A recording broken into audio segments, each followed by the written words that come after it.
চট্টগ্রাম থেকে সেখানকার খবরাখবর জানাতে যুক্ত হচ্ছেন জোবাইদ ইবনে শাহাদাত আমাদের সাথে যুক্ত হচ্ছেন। জোবাইদ, প্রচার তো শেষ হলো, এখন কেমন দেখছেন নিরাপত্তা ব্যবস্থা সহ সার্বিক পরিস্থিতি?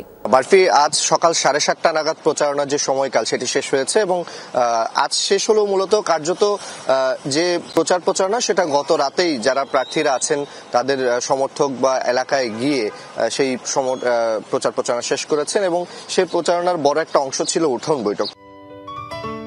সিলন টি রপ্তানিতে শীর্ষে।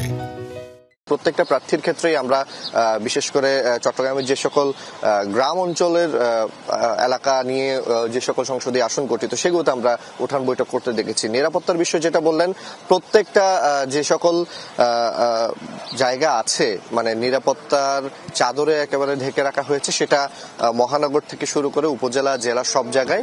এবং এই যে প্রচারণা সেটার কারণে এখন পর্যন্ত আমরা দেখতে পাচ্ছি যেহেতু প্রচারণা শেষ, সারা রাত কর্মী সমর্থকরা প্রচারণা চালিয়েছেন, সেই ক্ষেত্রে এখন পর্যন্ত তাদের কাউকে বা প্রার্থীদের কোনো সমর্থকদেরকে আমরা দেখছি না। তবে সাধারণ মানুষের আনাগোনা আছে, কিছুটা তারা চিন্তা করছেন যে পরিস্থিতি কেমন হবে সেই রকম বিষয়ে কিছু তাদের মধ্যে ইতস্ততা আমরা দেখতে পেয়েছি। তবে সার্বিক ভোট নিয়ে তাদের মধ্যে যে এক প্রকার উচ্ছ্বাস উদ্দীপনা সেটা এমন দেখছি। নিরাপত্তা ব্যবস্থাও জোরদার করা হয়েছে। প্রার্থীরা এখন পর্যন্ত তাদের প্রচারণার সময়টাও যেহেতু শেষ, তারাও তাদের দিক থেকে সবকিছু শেষ করেছেন।